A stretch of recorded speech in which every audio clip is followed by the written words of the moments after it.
Hello and welcome you all to Sarathi IAS. Good evening everyone, कैसे हैं सब लोग? Welcome you all to a webinar on UPSC plan B, how you can target examinations which are similar to the UPSC pattern and which provide you a good backup opportunity, है ना, for those aspirant who are planning to enter into the government services, right?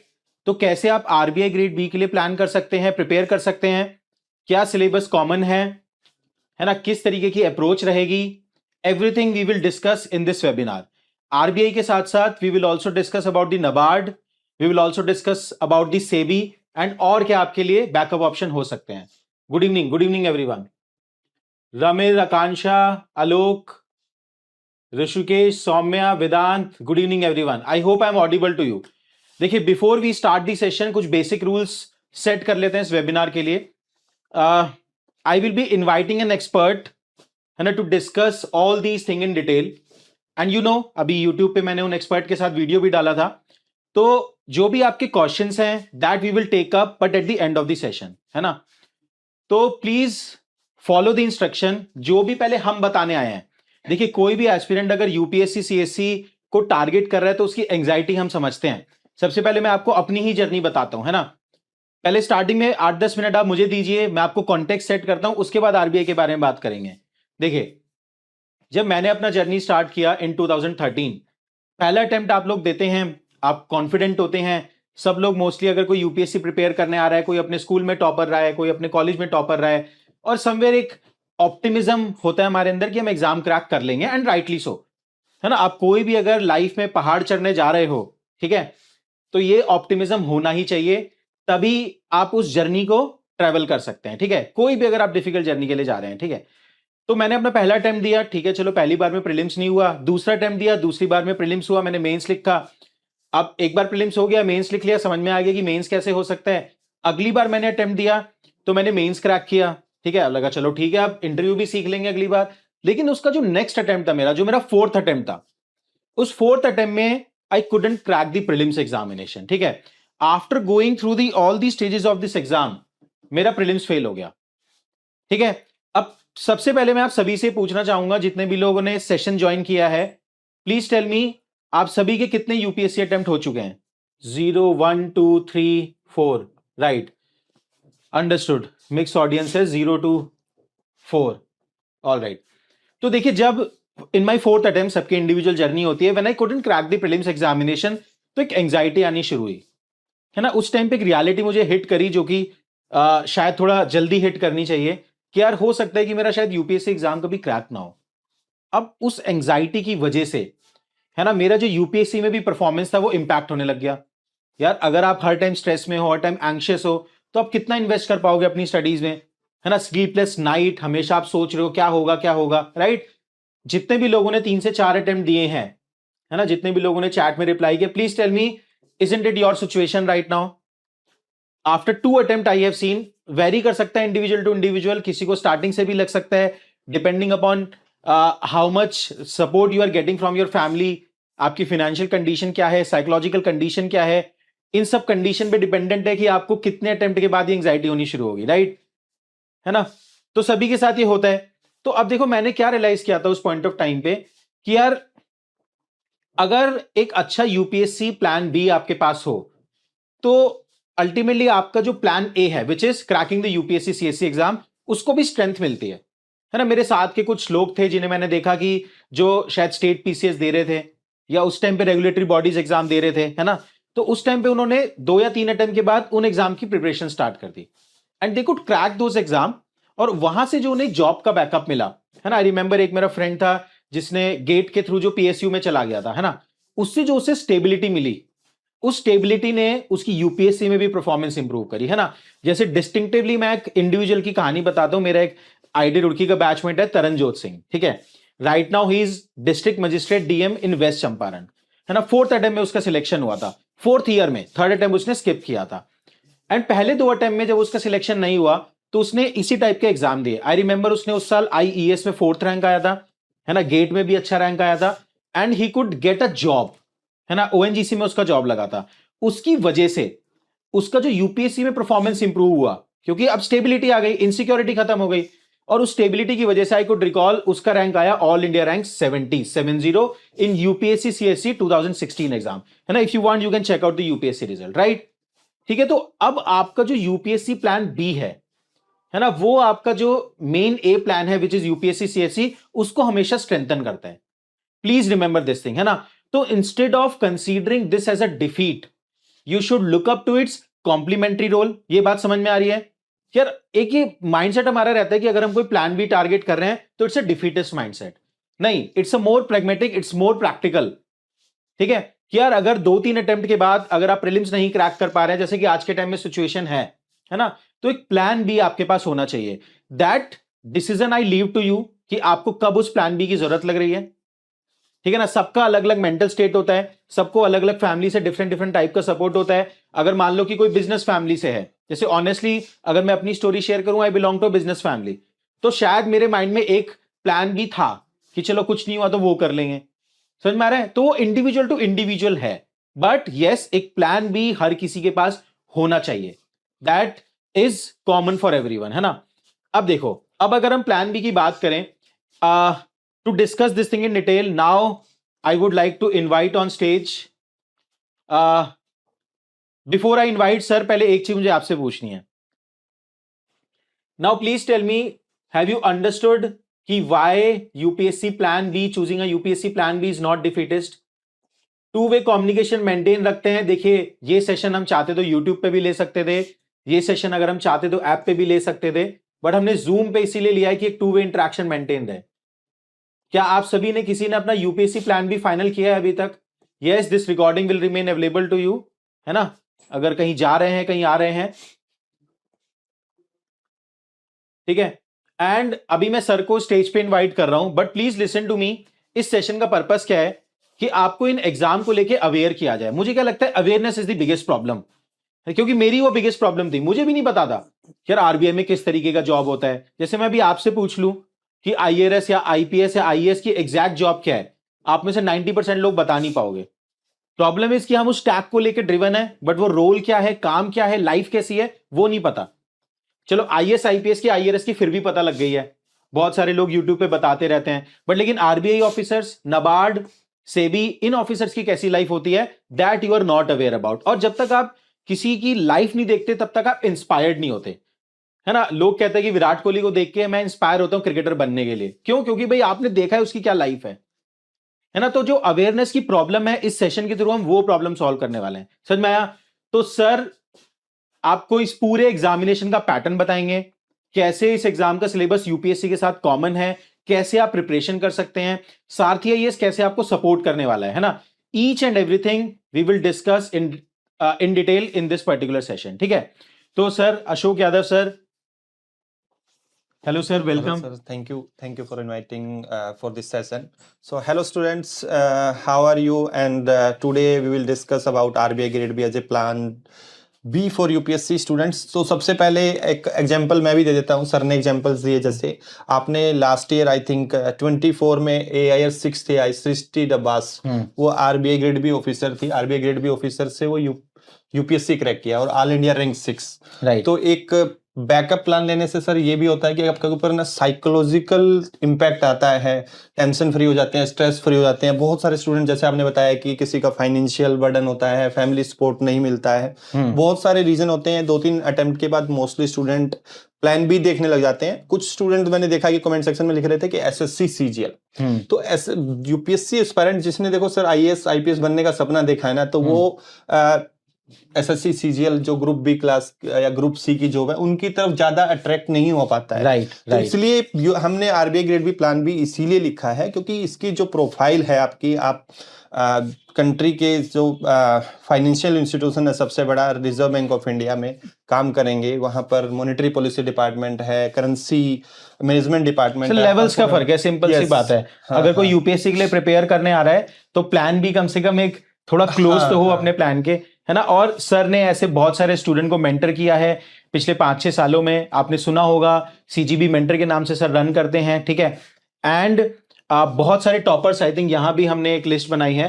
There are many aspirants जो कि past में UPSC aspirant थे, जो sir के student रहे RBI grade B में। ठीक है ना, and they have secured very good rank in the RBI grade B and UPSC as और वेल। इनमें से जैसे ये AIR 11 है 2021 में आरबीआई में सिलेक्ट हुए थे, उसके बाद ये यूपीएससी में भी आईपीएस है। अच्छा, यूपीएससी के थ्रू सिलेक्ट हो गए थे, अभी महाराष्ट्र में आईपीएस है ये। राइट, ये आरबीआई ज्वाइन करने के बाद इनका यूपीएससी में सिलेक्शन हो गया था। इसके अलावा एक और स्टूडेंट था मेरा, उसने 2 मेंस लिखे सर, नहीं हुआ, फिर आरबीआई की प्रिपरेशन में आया, आरबीआई का इंटरव्यू तक गया था वो, आरबीआई के इंटरव्यू में फाइनल मतलब क्योंकि उसको बहुत शॉर्ट टाइम पे उसने प्रिपरेशन स्टार्ट की थी, नहीं हुआ, बट उसका कॉन्फिडेंस बूस्ट हुआ। अगले साल उसने यूपीएससी में AIR 63। तो ऐसे बहुत सारे एग्जाम्पल हैं। ये भी जैसे कि एक कैंडिडेट था, इसके सारे अटेम्प्ट एग्जॉस्ट हो गए थे यूपीएससी के 6 के 6, तो ये बैकअप ऑप्शन मतलब कोई अल्टरनेट ऑप्शन नहीं था इसके पास। राइट, और इसके पास आरबीआई का भी लास्ट ही ऑप्शन था, लास्ट अटेम्प्ट में ही इसने निकाल दिया, क्योंकि अच्छा, सिलेबस भी आपका ओवरलैप करता है 70-80% आपको। Now very good point you have made sir. Syllabus की बात करते हैं सबसे पहले, ठीक है। देखिए, व्हाई वी थिंक कि आरबीआई ग्रेड बी या फिर जो रेगुलेटरी बॉडीज एग्जामिनेशन है, आरबीआई ग्रेड बी हो, नबार्ड हो, सेबी हो, they are very good UPSC plan B option for you is because there is lot of commonality in syllabus, है ना। आप अगर यूपीएससी के लिए अच्छे से प्रिपेयर कर रहे हैं तो ऑलरेडी 60-70 प्रिपरेशन आप इन एग्जामिनेशन की कर चुके हैं, है ना। बस वो 30-40% का जो गैप है वो आपको कवर करना है ना। तो जैसे मैं यहाँ पे सिलेबस दिखाता हूं आप सभी को, ये सिलेबस के पॉइंट हैं जो कि आरबीआई, नबार्ड या यूपीएससी में कॉमन है। देखते जाते हैं एक बार। यहां पे क्वांटिटेटिव एप्टीट्यूड, रीजनिंग और इंग्लिश, ये 3 सब्जेक्ट जो कि आप यूपीएससी में सीसैट में प्रिपेयर करते हैं, राइट। करते हो नहीं करते हो भाई, बताओ पहले मुझे। दीज आर द 3 कंपोनेंट जो आप सीसेट के लिए प्रिपेयर करते हो, quantitative aptitude, reasoning and English, isn't it, है ना। अब यही तीनों आरबीआई ग्रेड बी में भी आ रहे हैं और नबार्ड ग्रेड ए में भी आ रहे हैं, समझ में आ रहा है। तो ये तो कॉमन हो गया। इसके बाद हम बात करते हैं इकोनॉमिक एंड सोशल इशू। देखो, ये वो टॉपिक थे जहां फुल ओवरलैप है, ये कोर सब्जेक्ट है जहां पे फुल ओवरलैप है, कोई गैप नहीं है, एग्जैक्ट सेम थिंग, ठीक है। इसके बाद कुछ टॉपिक है जहां पे कि सिग्निफिकेंट ओवरलैप है, समवेयर 60-70% का ओवरलैप मैं आपको बोलूंगा। तो यहां पे 100% कॉमन हो गया, यहां पे 60-70% कॉमन हो गया। इसके बाद कुछ एरिया है जहां पे क्या आई वुड से कि 30-40% का ओवरलैप है, पार्शियल ओवरलैप है। दैट इज वाई कंबाइनिंग मैं बोल रहा हूं कि आपका 60-70% का ओवरलैप है। तो सिग्निफिकेंट ओवरलैप में कौन से एरिया आते हैं? Economic and social issues. अब इकोनॉमिक एंड सोशल इश्यूज आप मुझे बताओ कि आप यूपीएससी में नहीं पढ़ते? किसी भी इंसान ने अगर यूपीएससी मेंस की प्रिपरेशन की है तो जीएस 1 के अंदर एंड जीएस 2 के अंदर आप सोशल इश्यूज दोनों जगह पढ़ते हो, है ना। जीएस 3 के अंदर आप इकोनॉमिक इश्यूज पढ़ते हो। तो आरबीआई ग्रेड ए बी में भी आ रहा है, नबार्ड ग्रेड ए में भी आ रहा है और यूपीएससी सीएससी में भी आ रहा है, समझ में आ रहा है, ठीक है। तो यहां पे here it is full overlap with NABARD and UPSC CSC GS paper 1 जो मैंने आपको बताया, और जीएस पेपर 3 इकोनॉमिक इशू। अगला पॉइंट है यहां पे फिनेंस, जो सिलेबस का पार्ट है आपका। अब फिनेंस में अब सुन के क्या लगता है किसी यूपीएससी के एस्पिरेंट को, यार फिनेंस क्या ये एमबीए लेवल का फिनेंस होगा, क्या आपको फिनेंस में स्पेशलाइजेशन करना पड़ेगा? बिल्कुल नहीं है। जिसे आप हार्डकोर इकोनॉमिक्स बोलते हो अपने यूपीएससी सीएससी में, उसमें भी आप इकोनॉमिक्स कवर करते हो। क्या capital market, money market, financial system, ये आप पढ़ रहे हो यूपीएससी में, इजंट इट, है ना। तो वो आपका आरबीआई ग्रेड बी में भी है और नबार्ड ग्रेड ए में भी है ना। ऑफ कोर्स थोड़े बहुत टॉपिक अलग हो सकते हैं, तभी हमने बोला कि यहां पे सिग्निफिकेंट ओवरलैप है। 70% of topic overlap with UPSC CSC, 30% अलग होंगे, समझ में आया। इसके बाद पार्शियल एंड यूनिक सब्जेक्ट, जहां पे कि ओवरलैप थोड़ा कम है, ये देखते हैं। तो यहां पे एक आता है जनरल अवेयरनेस, है ना। अब देखो जनरल अवेयरनेस, आप करंट अफेयर यूपीएससी में पढ़ते हो, यूपीएससी का करंट अफेयर और जनरल अवेयरनेस एक ही बात है, बट डिफरेंस है। यहां पे डिफरेंस क्या है, जो आरबीआई ग्रेड बी में और नबार्ड ग्रेड ए में जनरल अवेयरनेस के क्वेश्चन आ रहे हैं, they are more towards the finance, है ना, and they are also factual. दो डिफरेंस मैंने आपको बोले, है ना। आप यूपीएससी सीएससी में तो साइंस एंड टेक भी आ रहा है, एनवायरमेंट भी आ रहा है, लेकिन आरबीआई ग्रेड ए में, आरबीआई ग्रेड बी में और नबार्ड ग्रेड ए में यहां पे जो जनरल अवेयरनेस आ रहा है वो फाइनेंस के अराउंड ज्यादा है, समझ में आया, ठीक है। इसके बाद मैनेजमेंट की बात करते हैं। Management is also part of the syllabus. Management RBI grade B में आप पढ़ते हो, नबार्ड में नहीं है और ना ही यूपीएससी सीएससी में है। तो this is completely new topic, ठीक है। इसके बाद एथिक्स की बात करते हैं। एथिक्स यू ऑलरेडी नो, है ना। जो आप यूपीएससी सीएससी में जीएस 4 प्रिपेयर कर रहे हो, सेम आपका आरबीआई ग्रेड बी में आ रहा है। नबार्ड में आपका एथिक्स आता नहीं है, ठीक है, और नबार्ड में आपका मैनेजमेंट भी नहीं आता है, समझ में आया? ठीक है, तो this is how the syllabus of each and everything, चाहे आरबीआई हो, नबार्ड हो या यूपीएससी का हो, ये कॉमनैलिटी है। अब मुझे देख के बताओ इन टॉपिक्स में आपको क्या लगता है कि कितने percent syllabus, if you have prepared well for UPSC CSC, कितने परसेंट सिलेबस आपको लग रहा है कि आपने ऑलरेडी प्रिपेयर कर लिया है? जनरली बताना। अब यूपीएससी सिलेबस प्रिपेयर किया या नहीं किया है, वो एक क्वेश्चन रहेगा, है ना? If you have prepared for UPSC syllabus, तब हाँ, ये चीज जरूर डिस्कस करेंगे हम आपसे आगे। सर इस सेशन को आगे लेके जाएंगे, he will discuss it with you कि क्वेश्चन का क्या लेवल है ना? यहाँ पे कुछ पीवाईक्यूज भी हम लेके आएंगे। देखिए, अगर आप सीरियसली इंटरेस्टेड हैं कि आप यूपीएससी के बियॉन्ड आपके पास एक प्लान बी होना चाहिए, इस सेशन को पेशेंस के साथ अटेंड करें। फ्री वेबिनार है, फ्री का ज्ञान हमें ऐसा लगता है कि हल्का ऊपर से सुन ले, जल्दी से सुन के निकल जाए, है ना? आराम से इस सेशन को डिटेल में अटेंड करो। सर आपको यह भी बताएंगे कि अल्टीमेटली पीवाईक्यू किस लेवल के आ रहे हैं, ताकि आपको क्वेश्चन का भी लेवल पता लगे। ठीक है सर, और कुछ आप ऐड करना चाहेंगे जो हमने मिस किया हो सिलेबस को लेके? सिलेबस में जैसे कि क्वांटिटेटिव एप्टीट्यूड, रीजनिंग, इंग्लिश, बहुत सारे स्टूडेंट्स का डाउट होगा ये कि सी सेट के लेवल का रहता है या डिफिकल्ट रहता है। कुछ के कमेंट देख रहे थे कि वो कह रहे थे कि सी सेट 3 टाइम्स लेवल रहता है। मैं सर 7 ईयर से मेंटरिंग कर रहा हूँ इन एग्जाम्स के लिए, बट मुझे क्या लगता है कि जो सी सेट निकाल सकता है ना, वो ये एग्जाम भी निकाल सकता है, क्योंकि कॉन्सेप्ट बेस्ड क्वेश्चन आते हैं। और जिसको देखो, जिसको ये एग्जाम डिफिकल्ट लगता है उसको फिर सी सेट भी डिफिकल्ट लगता होगा, क्योंकि मेरा 7 ईयर से एनालिसिस है, मैंने सी सेट के क्वेश्चन भी देखे हैं। एवन सी सेट के क्वेश्चन ज्यादा ट्रिकी होते हैं, यहाँ पे डायरेक्ट होते हैं। और दूसरा यहाँ पे भी वही है कि 30% आपको सेक्शनल कट ऑफ निकालना है। ओवरऑल कट ऑफ में आपके 80 क्वेश्चन आते हैं जीए के, तो ओवरऑल कट ऑफ में आपको 80 क्वेश्चन जीए के होते हैं, वो हेल्प करते हैं। दोनों ऑप्शन रहते हैं। नाबार्ड का पेपर है, किसी का मान लो सी सेट वीक है, वो नहीं कर पा रहा है, तो उसके पास नाबार्ड का ऑप्शन। यहाँ पर कट ऑफ और सीसेट तो डिफिकल्ट भी हो गया सर, यूपीएससी में भी हाँ, सीसेट डिफिकल्ट हो गया। यूपीएससी में सीसेट आसान नहीं है। कुछ स्टूडेंट मैंने देखा था, 1-2 कमेंट कर रहे थे कि डिफिकल्ट है, वो बल्कि गलत इंटरप्रिटेशन है इसका। क्वांट रीजनिंग है, यहाँ पर प्रिडिक्टेबल है आपके पास। आपका सीसेट में प्रिडिक्शन नहीं कर सकते कि किस टॉपिक पे क्वेश्चन आएगा। यहाँ पे सीधा सा आपके जो सिलेबस दिया है उससे बाहर टॉपिक नहीं आता। आपका 10th लेवल में जो भी आपने मैथ पढ़ा है उसके ही कॉन्सेप्ट पे बस थोड़ा सा क्या है कि क्वेश्चन को घुमा फिरा के पूछ लिया जाता है। अगर आपको 10th लेवल का मैथ आता है तो यहाँ के क्वेश्चन भी सोल्व कर सकते हो आप। मैं आगे कुछ एग्जांपल्स दिखाऊंगा जिससे आपको और क्लियरिटी आ जाएगी। सर नेक्स्ट चीज अब मैं आपसे पूछना चाहूंगा कि हम ये बोल रहे हैं स्टूडेंट को कि RBI grade B is a very good option. अब थोड़ा ऑब्जेक्टिवली मैं चाहता हूं आप सभी स्टूडेंट को बताओ कि क्या पर्क है, क्या प्रेस्टीज है इस करियर में, क्या सैलरी है, क्या अलाउंसेज हैं। देखिए, अगर आप एक मिड 20s में हैं, आई बिलीव, अगर आप 3-4 अटेम्प्ट दे चुके हैं, you are a practical person, you understand this thing कि यार ultimately it is important for all of you to get a good career for yourself, है ना? एंड आपकी सैलरी हो, आपके पर्क्स हो, इट मैटर्स, राइट?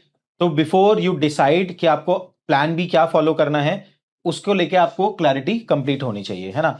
तो sir please share with the student कि यहाँ पे क्या क्या इन्वॉल्वमेंट रहते हैं। दूसरा सबसे इंपॉर्टेंट होता है कि सैलरी अलाउंसेस। देखो, कोई भी हम जॉब के लिए टारगेट कर रहे हैं तो ये भी आजकल बहुत मैटर करता है कि हमारा पैकेज क्या है।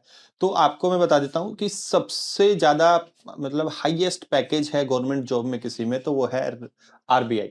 आपका जो सीटीसी हम कंसिडर करते हैं तो 35 lakhs पर ईयर का सीटीसी है। एवन इंडिया में तो मुझे लग रहा है कि कोई प्राइवेट कंपनी भी हार्डली पे करती होगी 35 lakhs फ्रेशर को।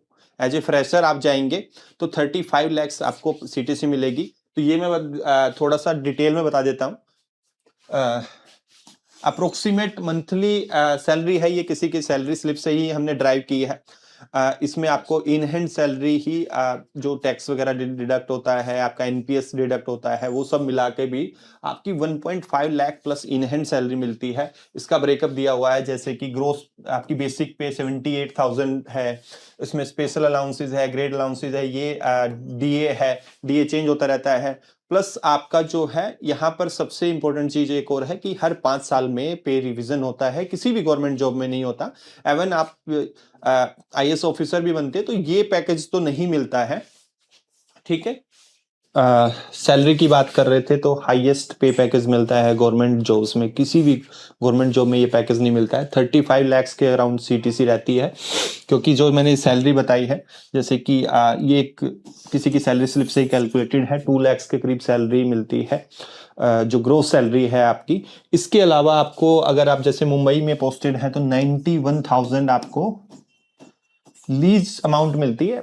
लीज अमाउंट रहने के लिए या तो क्वार्टर मिलता है, 3 BHK टाइप घर मिलता है जनरली, और पोस्टिंग भी आपकी जो है कैपिटल सिटीज में होती है। ऐसा नहीं है कि रिमोट एरियाज वगैरह में पोस्टिंग होती है या टायर 1 जो रूरल एरियाज हैं या एक्सट्रीमली डिफिकल्ट एरियाज है वहाँ नहीं होती है। मोस्टली पोस्टिंग जो होती है आपकी मेट्रो सिटीज, मतलब कैपिटल सिटीज में होती है, स्टेट कैपिटल में ही जनरली आरबीआई के ऑफिसेज है। तो आपका जो और भी अलाउंसेज है, जैसे कि एक एग्जांपल दे देता हूँ आपको, 15,000 पर क्वार्टर सोडेक्सो कूपन्स मिलते हैं, फूड कूपन्स लगा लो फूड पे एक्सपेंस के लिए। इसके अलावा जैसे आपका हाउसिंग का बताया मैंने कि मुंबई में अगर आपकी पोस्टिंग होती है तो 91,000, क्योंकि वहाँ के हिसाब से जिस भी सिटी में पोस्टिंग होगी, पहली बात तो अगर क्वार्टर मिलेगा, अगर आपको ऑफिशियल गवर्नमेंट का जो आरबीआई के क्वार्टर्स अवेलेबल नहीं है तो आपको लीज की फॉर्म में पैसे मिलते हैं। तो वो जैसे मैंने बताया कि मुंबई का एग्जांपल दिया तो 91,000 है वहाँ पे। हेल्थ में आपका पूरा कवरेज रहता है, इंश्योरेंस कवरेज रहता है। उसके अलावा भी आपको जैसे 17,000 पर ईयर अलग से मेडिकल अलाउंस मिलता है। पूरा आप फैमिली, आपका जो भी डिपेंडेंट है आपके उनका रहेगा कवरेज। फिर आपका जैसे कि 3.25 लाख एवरी 5 ईयर में आपको फर्नीचर के लिए मिलेगा। प्लस में फर्नीचर का मेंटेनेंस के लिए अलग से मिलता है हर साल। आप अगर कल को शादी करके बच्चे हो गए तो 13,500 अभी में पर चिल्ड्रन, 2 बच्चों की फीस आरबीआई पे करता है पर मंथ है ये 13,500 पर चिल्ड्रन है, तो 2 बच्चों की हो गई 27,000 अप्रोक्सीमेट है। इसके अलावा आपको एलटीसी मिलती है, लीव ट्रैवल कंसेशन 1.46 लाख पर पर्सन, पर डिपेंडेंट पर्सन। अगर आपके ऊपर में आपके पेरेंट्स भी डिपेंडेंट है, आपका स्पाउस होगा इन फ्यूचर में, तो सबके लिए 1.46 लाख पर पर्सन आपको एलटीसी मिलेगी। तो दिस इज द हाईएस्ट पे जॉब। और एक और देखो यहाँ पे जो सबसे इंपॉर्टेंट चीज है, आपका इनकम टैक्स डिडक्ट होता है, तो वो आपको एक अलाउंस की फॉर्म में भी वापस मिल जाता है। This is only in the regulatory body की जो जॉब्स हैं वहीं होता है और कहीं नहीं होता है, ठीक है। तो इन हैंड सैलरी इसकी रिकॉर्डिंग भी आपको मिल जाएगी बाद में, जो जिनका मिस हो गया है स्टार्टिंग वाला जो पार्ट है। और दूसरा जो इन हैंड सैलरी आपकी 1.5 लाख प्लस है, बिल्कुल स्टार्टिंग में। आज 21 ईयर एज पे आप ज्वाइन करते हैं तो इतनी इन हैंड सैलरी किसी गवर्नमेंट जॉब में नहीं है। This was the part of the salary. उसके आगे हम पूरा डिटेल में डिस्कस करेंगे कैसे सिलेक्शन प्रोसेस होता है।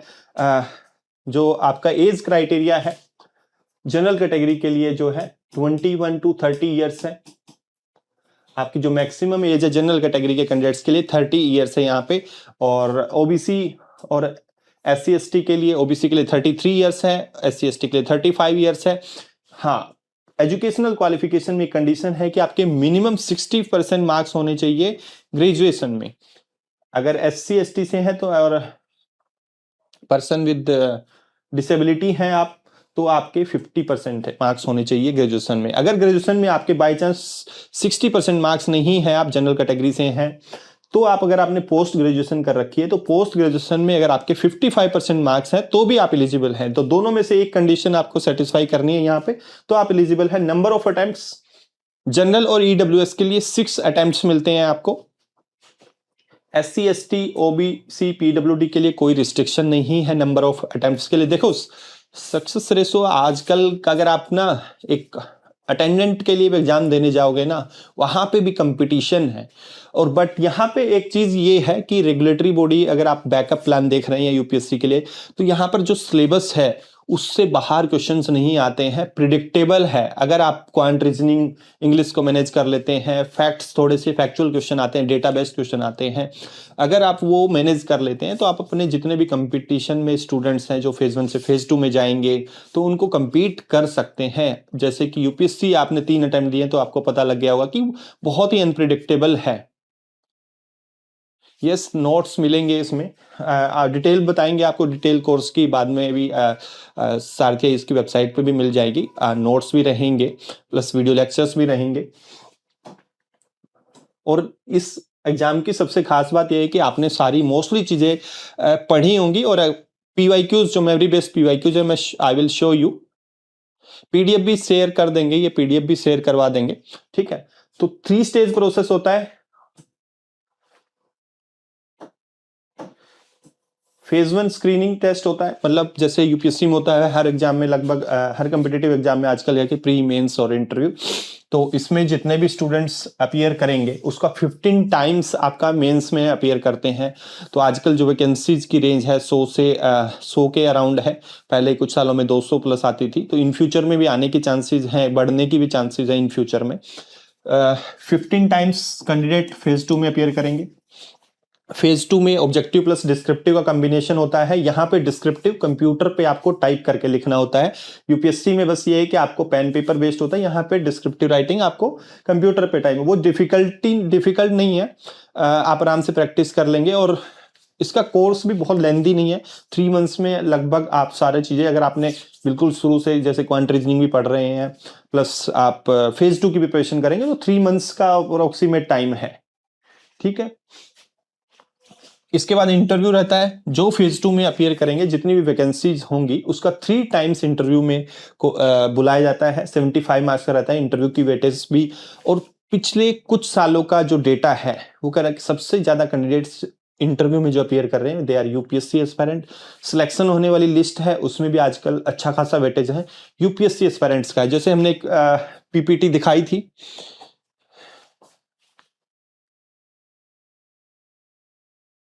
ये लिस्ट दिखाई थी, इस साल भी अभी 2024 का जो 25 का मेंस भी कुछ कैंडिडेट्स ने इनमें से लिखा है, नाम नहीं बता सकता मैं, पर इनमें से 2 लोगों ने इस साल का मेंस लिखा था, ठीक है। तो आरबीआई में आपको और बता देता हूं कि उनको मेंस के टाइम पे 1 मंथ की लीव भी मिल गई थी। तो अगर आप फ्यूचर में भी, अगर आप एक बार बैकअप मतलब बना लिया, आपने जॉब सिक्योर कर ली, उसके बाद अगर आप अटेम्प्ट देना चाहते हैं तो यहाँ पे टाइम मिलता है, 5 डेज वर्किंग होती है, गवर्नमेंट हॉलीडेज होते हैं, आपको अलग से भी लीव मिलती है, तो आपका वर्क लाइफ बैलेंस भी रहता है। प्लस में आपको प्रिपरेशन, अगर आप, बहुत सारे स्टूडेंट हैं हमारे जो अभी भी यूपीएससी लिख रहे हैं, इस साल भी लिखा है, दे आर टारगेटिंग, और आरबीआई में है या नाबार्ड में है, दे आर टारगेटिंग, क्योंकि आपकी फिक्स्ड आवर्स रह जॉब है, 5 डेज वर्किंग है, गवर्नमेंट हॉलीडेज है। तो अगर आपका स्टिल आप फ्यूचर में कि अभी एक बार मैं ये जॉब ले लेता हूँ फिर आगे यूपीएससी को कंटिन्यू कर सकूंगा, तो वो भी इस जॉब में तो अपॉर्चुनिटी है आपके पास।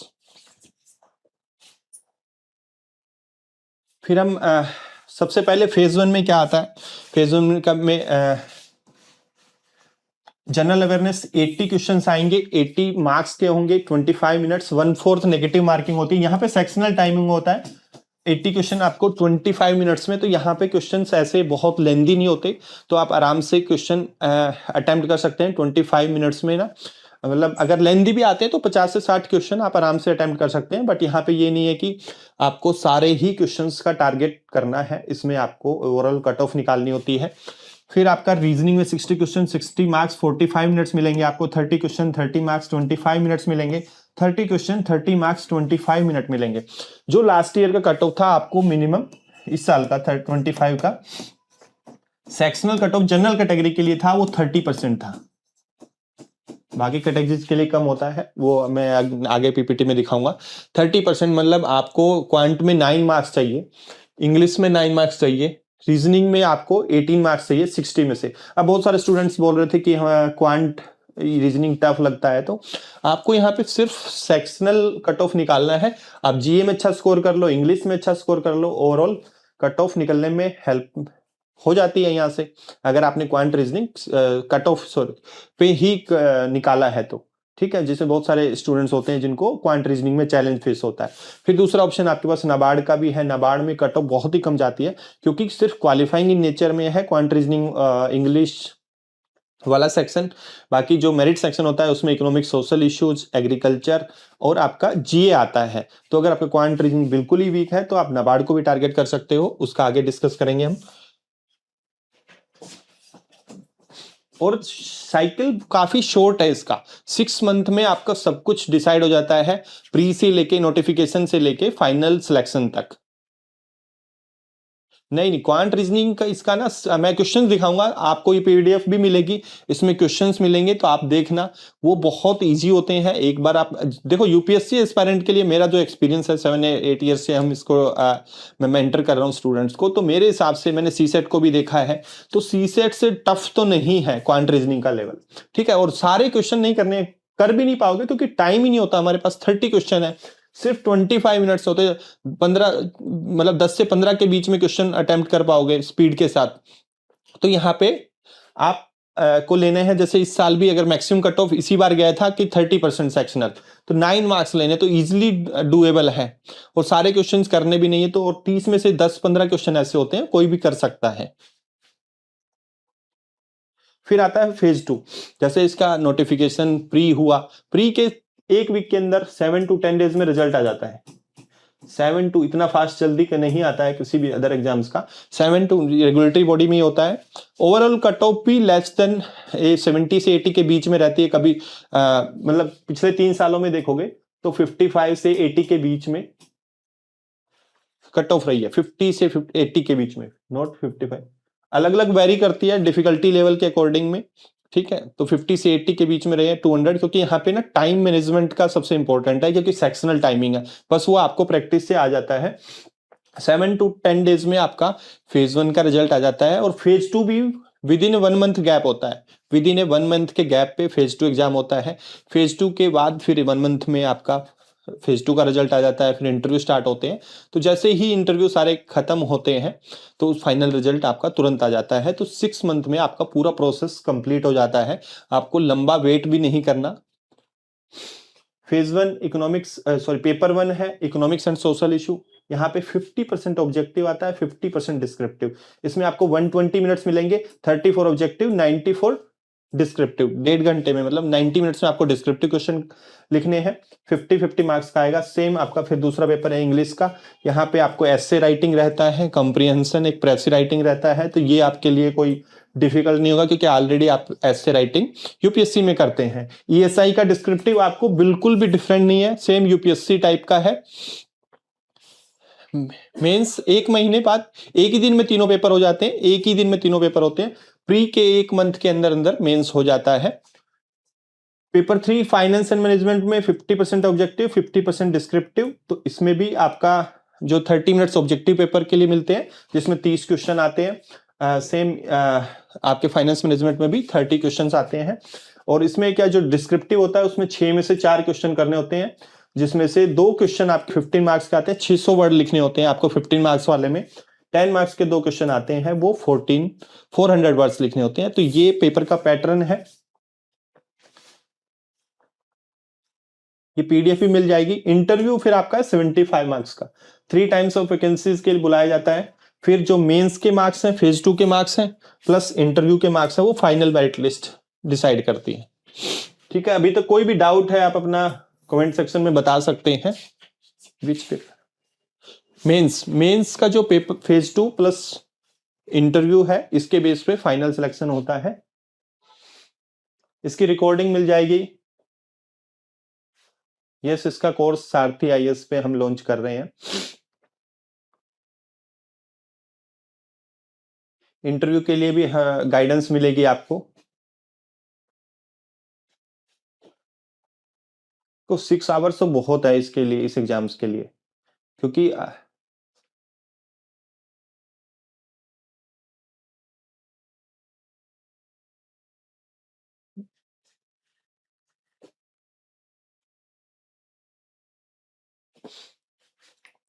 देखो, कोई बैकअप जो 3 अटेम्प्ट दे चुका है, बैकअप देख रहा है, तो अभी पैरेलली स्टार्ट कर सकता है।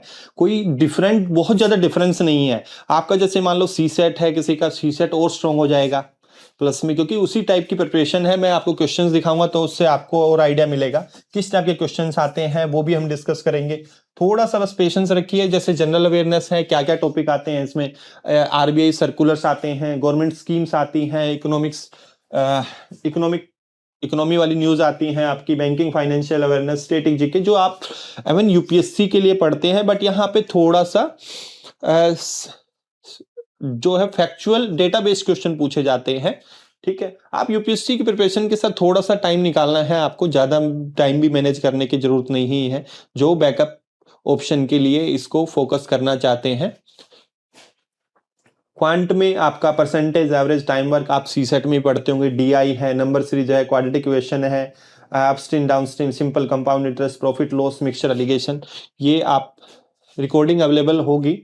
इंग्लिश में जैसे आपका वोकैब है, ग्रामर है, रीडिंग कंप्रीहेंशन है, और बहुत डिफिकल्ट नहीं होती। आप अगर 10th क्लास में इंग्लिश पढ़ा है तो उसी लेवल की ग्रामर होती है ये, और प्रैक्टिस से भी आ जाती है, ये बहुत डिफिकल्ट नहीं है ग्रामर। यहाँ पे इंग्लिश के जो टॉपिक्स हैं सीखना बहुत ज्यादा डिफिकल्ट नहीं है, सिर्फ वीडियो या इवन प्रैक्टिस से भी आ जाएंगे, ये तो प्रैक्टिस करोगे तो भी सीख जाओगे।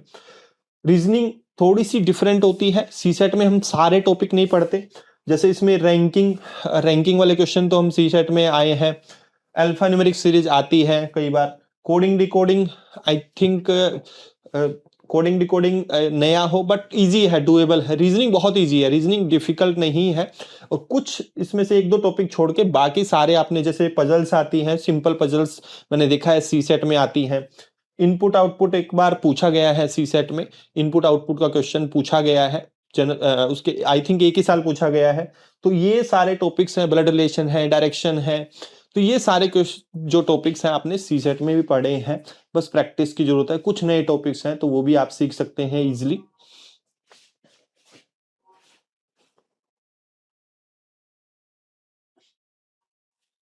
और देखो 60 क्वेश्चंस होते हैं, तो उसमें इसकी देखो प्रिपरेशन स्ट्रेटजी भी होगी, वो आगे डिस्कस करेंगे, अभी डिटेल में डिस्कस कर रहे हैं कि सिलेबस क्या है, पैटर्न क्या है।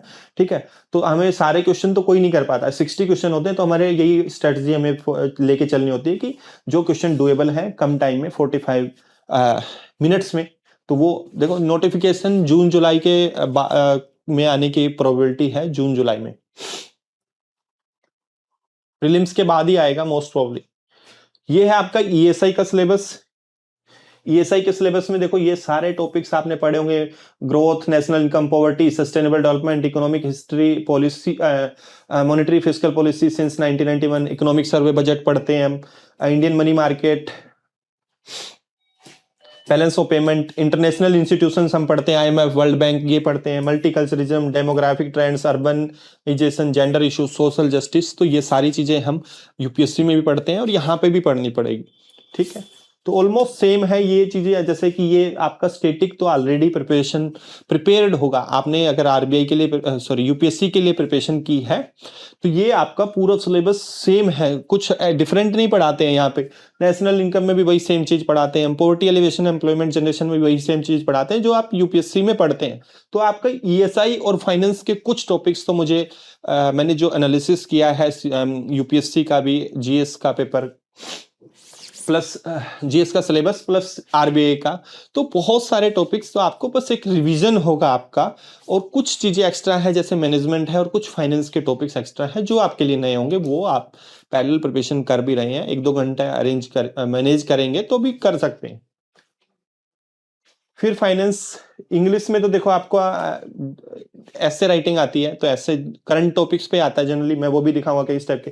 रीडिंग कंप्रीहेंशन इजी होता है, प्रेसी राइटिंग भी इजी होता है, कोई डिफिकल्ट नहीं होता। फाइनेंस में देखेंगे तो ये सब हम यूपीएससी प्रिपरेशन में भी पढ़ते हैं, प्राइमरी सेकेंडरी मार्केट में भी, जैसे मनी मार्केट के इंस्ट्रूमेंट्स हैं, बॉन्ड मार्केट है, ये भी आजकल देखोगे तो 15 से 20 क्वेश्चन तो आपके पेपर प्री में भी आ रहे हैं। टाइपिंग साइड स्पीड मैनेज हो जाती है, ऐसा नहीं है, थोड़ी सी प्रैक्टिस करनी होगी, ज्यादा डिफिकल्ट नहीं होती।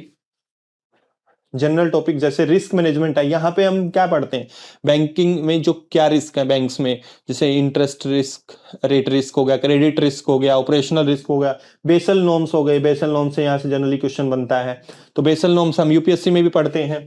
फिर आता है फाइनेंशियल इंक्लूजन, हम यूपीएससी में भी पढ़ते हैं। यूनियन बजट इन्फ्लेशन, ये भी हम यूपीएससी में पढ़ते हैं, इसकी रिकॉर्डिंग भी मिल जाएगी आप लोगों को। हाँ, ये है कंप्लीटली थ्योरी पार्ट है हमारा, मैनेजमेंट है, मैनेजमेंट कंप्लीटली थ्योरी पार्ट है, इसका थोड़ा डिटेल्स और सिलेबस होगा वो आपको शेयर हो जाएगा, बट मोस्टली सिलेबस यूं लगा लो कि आपने यूपीएससी में पढ़ा है, इसी का बस कुछ टॉपिक्स एक्स्ट्रा है, कुछ थोड़ा सा एक्स्ट्रा पढ़ना होगा इन टॉपिक्स में, क्योंकि यहाँ पर डेटा फैक्ट्स बेस्ड क्वेश्चन आ जाते हैं, बट आजकल तो थोड़ा सा कॉन्सेप्ट बेस्ड भी पूछने लग गए हैं, लाइक यूपीएससी के पैटर्न पे। एथिक्स आपने पढ़ा है यूपीएससी में, ऑलमोस्ट सिमिलर है, सेबी का भी आगे बताएंगे, ठीक है। और आपका जो सारथी है इसकी वेबसाइट पे 26 जनवरी से कोर्स स्टार्ट होने जा रहा है। अगर आप प्लान बी के लिए जा रहे हैं तो कोर्स को सब्सक्राइब कर सकते हैं और कांटेक्ट कर सकते हैं सारथी आईएएस वेबसाइट पे।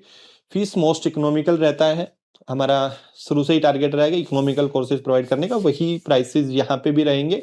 और ये यूपीएससी ओरिएंटेड कोर्स रहेगा, यूपीएससी स्टूडेंट्स को देख के ध्यान में रखते हुए, जो सिलेबस है आपका ओवरलैप है, आपको ज़्यादा नहीं पढ़ना है, तो ये हम मोस्टली अप्रैल एंड तक या मिड तक हम इसको फिनिश कर देंगे, ठीक है। डिस्काउंट भी आपको मिल जाएगा, you can contact Sarathi IAS, ठीक है। 26 जनवरी से इसमें पूरा कवर किया जाएगा आपका फेज 1 फेज 2। हमारी टीम है, पूरी टीम है, हर सब्जेक्ट की टीम है अलग से। रीजनिंग का अलग टीचर है, इंग्लिश का अलग टीचर है, क्वांट का अलग टीचर है, आपका जीए के अलग टीचर है, फाइनेंस, इकोनॉमिक्स, सोशल इशू के अलग टीचर है, ठीक है।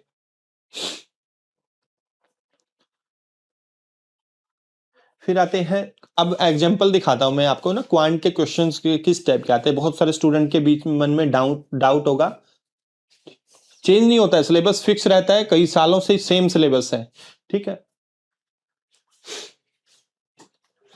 देखो बहुत कुछ लोग कह रहे थे कि क्वांट सीसेट से डिफिकल्ट है इसका। जैसे सिंपल क्वाड्रेटिक इक्वेशन दी है, एक रूट दिया हुआ है, ratio of highest root of equation 1 and 2 दिया हुआ है, तो थोड़ा सा कॉन्सेप्ट है आपका क्वाड्रेटिक इक्वेशन का, बेसिक कॉन्सेप्ट है। किसी ने 10th क्लास में भी क्वाड्रेटिक इक्वेशन सोल्व किया होगा, थोड़ी सी प्रैक्टिस करेगा ये क्वेश्चन सोल्व कर लेगा। इस पे बेस्ड 3 क्वेश्चन थे, ये आरबीआई के एक्चुअल क्वेश्चन है। बहुत सारा देखो इसके बारे में हाइप ज्यादा क्रिएटेड है कि बहुत टफ आते हैं, कैट लेवल के क्वेश्चंस आते हैं, ऐसा नहीं है, सारे क्वेश्चन ऐसे नहीं होते। 30 में से 30 क्वेश्चन आते हैं तो 15 क्वेश्चन आपके आराम से डुएबल होते हैं। जैसे डीआई आता है, डाटा इंटरप्रिटेशन आता है, टेबुलर फॉर्मेट में आता है, या पाई चार्ट वाला डीआई आता है, वो बहुत ही सिंपल कैलकुलेशन बेस्ड होता है, प्लस माइनस या प्रॉफिट परसेंटेज ऐसे करके, प्रॉफिट लॉस, ये सब चीजें होते हैं। Yes, non UPSC background student भी ज्वाइन कर सकते हैं, ठीक है। फिर जैसे कि A invested 2000 more than B, after 8 months A left, profit and at the end of year was 6800, as profit was 400 F. तो बहुत सिंपल क्वेश्चन है, पार्टनरशिप वाला क्वेश्चन है, सिंपल कैलकुलेशन है इसमें। डेली 3 to 4 लेक्चर्स होंगे, 4 लेक्चर्स होंगे daily, 3 to 4 lectures, मतलब 40 मिनट्स का एक लेक्चर लगा सकते हो, ठीक है। और जैसे मैंने बताया कि ईएसआई स्टैटिक है, ईएसआई स्टैटिक के तो आपको लेक्चर देखने की जरूरत ही नहीं पड़ेगी। जो यूपीएससी एस्पायरेंट्स है वो पूरा पढ़े हुए हैं, वो पीडीएफ हमारे नोट्स होंगे, उसको रिवाइज कर सकते हैं। एग्रीकल्चर स्टूडेंट, यस, कोई भी ज्वाइन कर सकता है इसको, ऐसा नहीं है, क्योंकि कोई भी ग्रेजुएट इस एग्जाम में अपीयर कर सकता है। यस, आरबीआई स्टडी लीव देता है अलग से।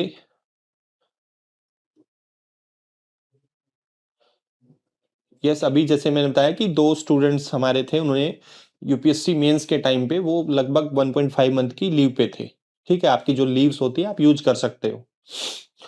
40 to 45 मिनट के लेक्चर्स रहेंगे। और मैंने बताया ना, जैसे ईएसआई स्टैटिक है, आपको देखने की जरूरत नहीं है लेक्चर्स को, आप जो नोट्स दिए जाएंगे बस उनको पढ़ना है, क्योंकि उसमें आपका थोड़ा सा फैक्चुअल चीजें पूछी जाती है, तो वो हमने इंक्लूड किया है, वो आप जनरली यूपीएससी में नहीं पढ़ते।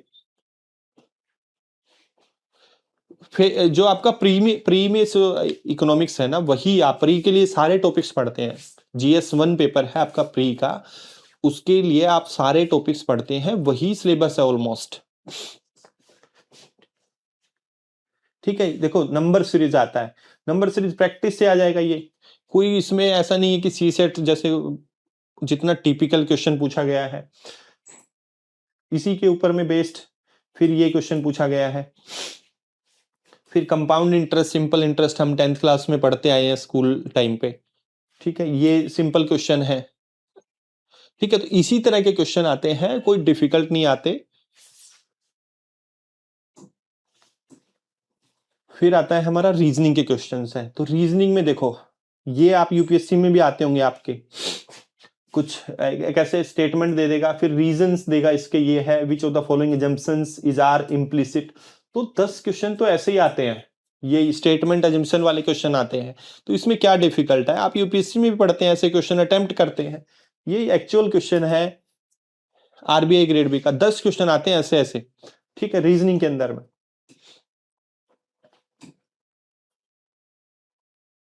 फिर ये पजल्स है कि 8 family member are sitting around a circular table, तो ये प्रैक्टिस से आ जाते हैं इजिली, ठीक है। और 60 क्वेश्चन होते हैं, 60 क्वेश्चन मिक्स आते हैं, तो उसमें आपको 60 क्वेश्चन करने की भी जरूरत नहीं होती, क्योंकि 45 मिनट से होती है। आपका टारगेट होता है कि सेक्शनल कट ऑफ निकालना है, मुझे जीए में ज्यादा स्कोर करना है।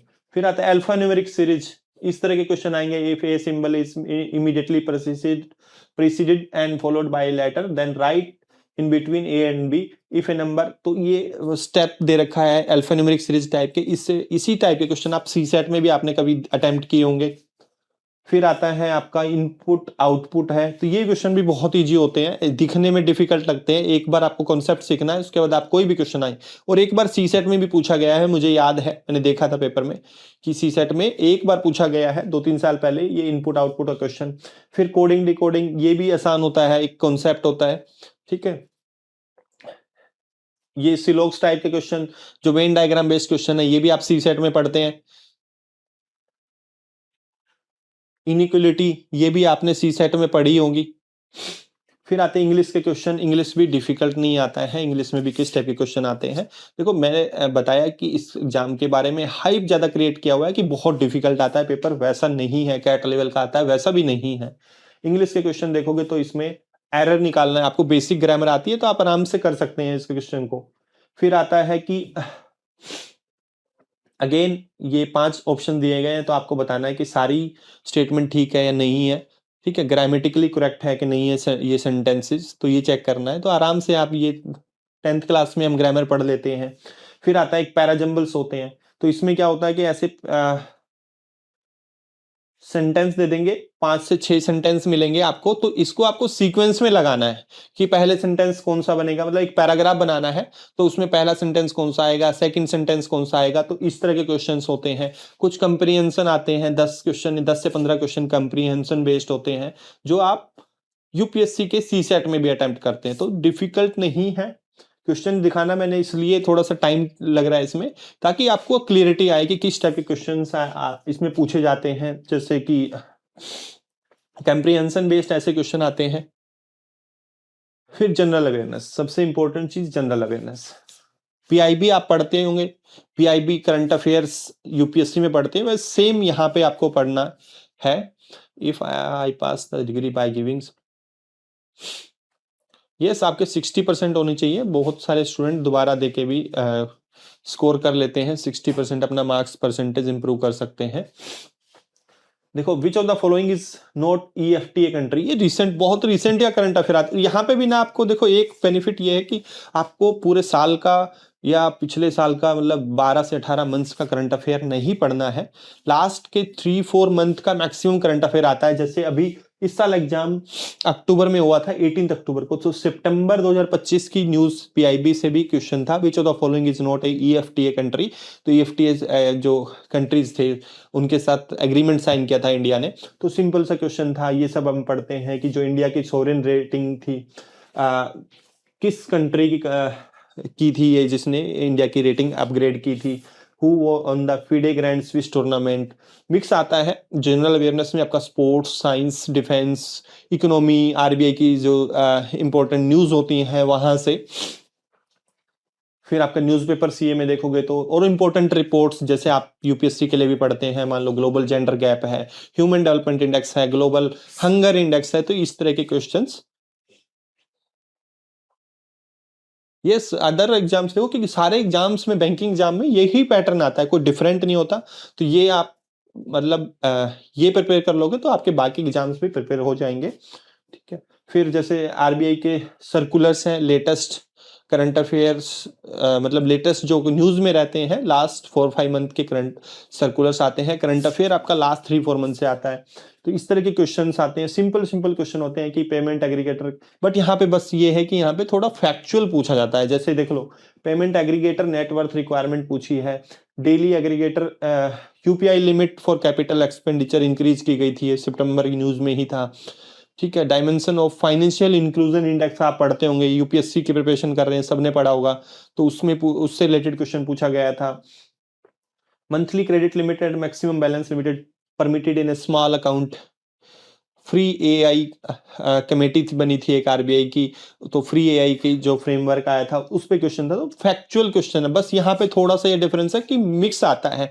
सोर्सेज आपको यहीं पे जो कोर्स होगा उसमें सब कुछ मिलेगा, आपको कुछ भी अलग से नहीं करना पड़ेगा, और आपको इसकी रिकॉर्डिंग भी मिल जाएगी। जो लेट ज्वाइन किया है या जिनका मिस हो गया है उनको रिकॉर्डिंग मिल जाएगी। ठीक है, तो ये देखोगे कि आपके जो क्वेश्चंस हैं 40 क्वेश्चंस मेनली 80 में से लास्ट 3 मंथ्स की करंट अफेयर्स, सर्कुलर्स, न्यूज़पेपर जो भी है वहां से पूछे गए थे। और आपका 10 से 15 क्वेश्चन स्टेटिक होता है जो यूपीएससी में भी आप पढ़ते हैं, तो वहां से हो जाते हैं। तो बहुत ज्यादा भी नहीं पढ़ना है आपको, बहुत ही सिलेक्टिव पढ़ के आप इस एग्जाम को निकाल सकते हैं। ईएसआई स्टेटिक मैंने बताया कि आप ऑलरेडी पढ़ चुके होंगे, तो उसके वीडियो भी नहीं देखने की जरूरत है आपको, सीधा आप डायरेक्ट पीडीएफ से पढ़ सकते हैं, रिवाइज कर सकते हैं। फिर आता है फाइनेंस एंड मैनेजमेंट में क्वेश्चंस, मैं दिखाता हूं आपको फेज 2 के क्वेश्चंस। फेज 2 में ना 2 तरह के क्वेश्चन आते हैं, 30 क्वेश्चन आएंगे, ऑब्जेक्टिव पेपर की बात कर रहा हूं मैं। इसमें से 20 क्वेश्चन होंगे 2 मार्क्स के, और 10 क्वेश्चन होते हैं सिंगल मार्क्स के। और जो फाइनेंस एंड मैनेजमेंट का आपका पेपर रहेगा, फाइनेंस एंड मैनेजमेंट का जो पेपर रहेगा उसमें फाइनेंस 50%, मैनेजमेंट 50%, मतलब डिवाइड रहता है क्वेश्चंस। तो किस फॉर्म में आते हैं, जैसे कि ये नाफेड के बारे में था। ठीक है, नाफेड के बारे में क्वेश्चन था, तो नाफेड के लिए एक पैराग्राफ दे दिया था कि इस एक्ट के थ्रू बना था, कौन सा इंस्टीट्यूशन की बात कर रहे हैं। ठीक है, तो सिंपल क्वेश्चन था, जिसने भी पढ़ा होगा आराम से, आपने यूपीएससी प्रिपरेशन में भी पढ़ा होगा कि ये नाफेड के बारे में। ठीक है, और कौन रेगुलेट करता है, तो ऑल इंडिया फाइनेंशियल इंस्टीट्यूशन है। तो आई थिंक ये 5th all India financial institution आया था, बना था, जिसको आरबीआई रेगुलेट करता है। तो बहुत ही सिंपल क्वेश्चन है। तो इस तरह के क्वेश्चंस पूछे जाते हैं, ये एग्जैक्ट क्वेश्चंस हैं इस साल आरबीआई के 2025 में फेज 2 में पूछे गए थे। बस पैराग्राफ दिया होता है, जैसे कि ये भी आप सब पढ़े होगा, आपने सबने पढ़ा होगा, negotiate dealing system order matching, जो आरबीआई का पोर्टल है जहां पे गवर्नमेंट सिक्योरिटीज की ट्रेडिंग होती है। एक पोर्टल है आरबीआई का जिसको clearing corporation of India limited own करता है, negotiate dealing system order matching system बोलते हैं जिसको। तो ये भी आप सबने कहीं ना कहीं जरूर पढ़ा होगा, न्यूज़पेपर में, या आरबीआई से रिलेटेड चीजें पढ़ रहे होंगे, मनी मार्केट पढ़ रहे होंगे, या मेनली मनी मार्केट या गवर्नमेंट सिक्योरिटीज पढ़ रहे होंगे, तो वहां पे जरूर पढ़ा होगा आपने ये। ठीक है, एथिकल थ्योरी पे क्वेश्चन था, एथिक्स से रिलेटेड क्वेश्चन था। तो ऐसे पैराग्राफ दे दिया गया था कि top level management is engaged in unethical practice in an organization, not follow the strict rules and lower employees also do the same. तो इस तरह का एक एप्लीकेशन बेस्ड क्वेश्चन था। तो इस तरह के क्वेश्चन एथिक्स मैनेजमेंट पे, यस तो वही, मतलब जो आपने ना मोस्टली चीजें मैं बता रहा हूँ, यूपीएससी वालों ने सिर्फ मैनेजमेंट को छोड़ के बाकी लगभग सारी चीजें, कुछ फाइनेंस के टॉपिक्स हैं 2-4, उनको छोड़ के सारा पढ़ा होगा। आपका एक रिवीजन होगा। फेज 1 में भी आपको बहुत सारे टॉपिक पढ़े होंगे। सी सेट के लिए आप, अगर आपका अच्छा है या आप सी सेट के लिए प्रिपेयर कर रहे हैं, तो मोस्टली टॉपिक आपने पढ़े होंगे। फिर आता है जैसे कि 1 मार्कर वाले क्वेश्चन ऐसे आते हैं, मैनेजमेंट से बहुत डायरेक्ट क्वेश्चन आते हैं। ये सिलेबस में है, उससे बाहर क्वेश्चन नहीं आते हैं, सिलेबस से ही रिलेटेड क्वेश्चन आते हैं। यहाँ पे एक फायदा ये है, यूपीएससी की तरह अनप्रेडिक्टेबल नहीं है। आपको ये सिलेबस है, टॉपिक है, यहीं से क्वेश्चन आएंगे, उसके बाहर बहुत ही रेयर चांस होता है कि क्वेश्चन आते हैं। और ओवरऑल पेपर में 200 मार्क्स का डिस्क्रिप्टिव है, 100 का ऑब्जेक्टिव है, 50 ईएसआई का, 50 एफएम का ऑब्जेक्टिव है। बाकी जो इंग्लिश का 100 का डिस्क्रिप्टिव है, 50 का ईएसआई, 50 का आपका फाइनेंस मैनेजमेंट, ये 100 आपका ईएसआई प्लस एफएम का ऑब्जेक्टिव वाला पार्ट है।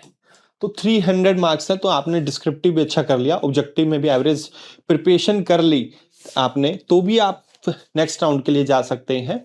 ठीक है, ये एग्जाम आपके यूपीएससी प्री के बाद ही होगा मोस्ट प्रोबेबली, इस साल जो आएगा। तो 100+ के आसपास ही वैकेंसी आने की प्रोबेबिलिटी है, और नोटिफिकेशन लगा के चलो जून से पहले तो नहीं आएगा, तो आपके पास एनएफ टाइम है। इकोनॉमिक्स के क्वेश्चन देख लो।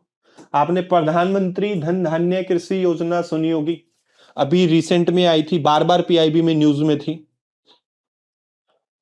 इंग्लिश में भी होती है टाइपिंग, जो कोई हिंदी में करना चाहे तो हिंदी में कर सकता है, इंग्लिश में ही करनी होती है मेनली। मतलब दोनों लैंग्वेज में कर सकते हैं आप, हिंदी में भी इंग्लिश में भी, जिसको भी जो भी लैंग्वेज मीडियम कंफर्टेबल लगे।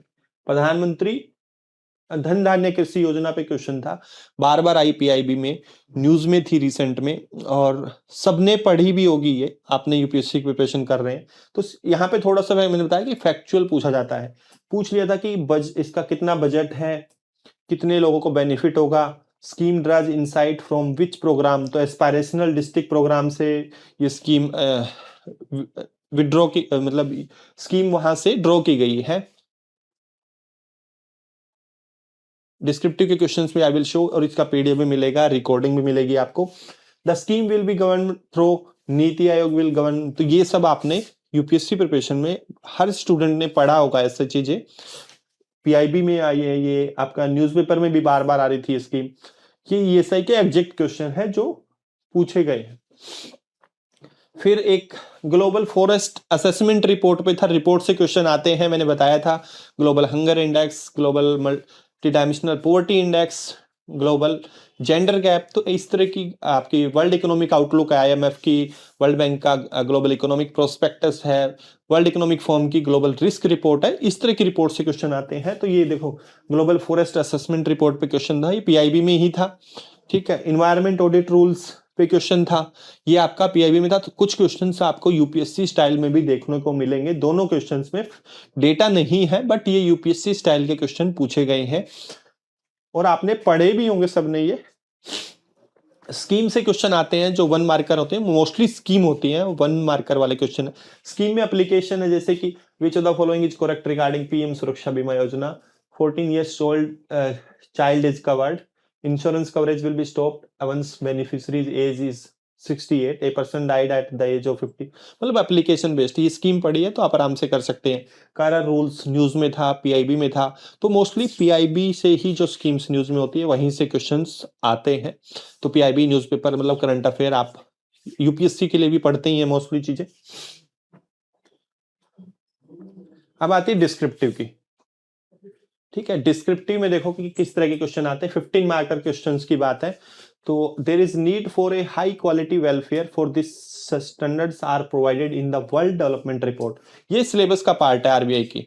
आरबीआई के सिलेबस में दिया गया है वर्ल्ड डेवलपमेंट रिपोर्ट, लगभग वहीं से क्वेश्चन आते हैं जो सिलेबस का पार्ट है, वहीं से कोई डिफरेंट टॉपिक पे नहीं आएगा। फिर आता है एसडीजी, सस्टेनेबल डेवलपमेंट, आपका आरबीआई का सिलेबस का पार्ट है, तो वहां से क्वेश्चन आया था। ये यूएनडीएसए की एक रिपोर्ट आई थी, जेंडर स्नैपशॉट, बहुत रीसेंट की रिपोर्ट थी। आप सीधा जो यूएन की ऑर्गेनाइजेशंस हैं और इंटरनेशनल इंस्टीट्यूशन है famous, IMF, world bank, world economic forum, FAO, ILO, WTO, इनकी रिपोर्ट्स पढ़ के चले जाओ, तो वहीं से डायरेक्ट क्वेश्चन आ जाते हैं। जैसे बहुत इजीली प्रिडिक्टेबल भी है, जैसे कि ये था सस्टेनेबल डेवलपमेंट रिपोर्ट के ऊपर में क्वेश्चन था, तो यहीं से इसने डिस्क्रिप्टिव पूछ लिया। आपकी यूएन की gender snapshot report, world development report,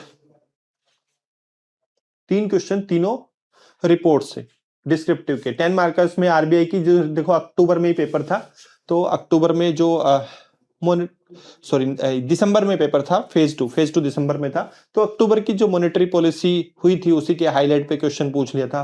फिर urban India and smart city mission के ऊपर में पूछ लिया था, फिर मल्टीकल्चरिज्म के ऊपर में पूछ लिया था। तो ये आप यूपीएससी में भी पढ़ते हैं, कुछ भी डिफरेंट नहीं है कि आपको एक्स्ट्रा मेहनत करनी पड़ेगी, बस हाँ थोड़ा सा फैक्ट डेटाबेस क्वेश्चन पूछे जाते हैं, तो बस उसको आपको फोकस रखना है। फिर एफएम डिस्क्रिप्टिव क्वेश्चंस देख लो आप, बहुत डिफिकल्ट नहीं है, सिमिलर सा पैटर्न लग रहा होगा।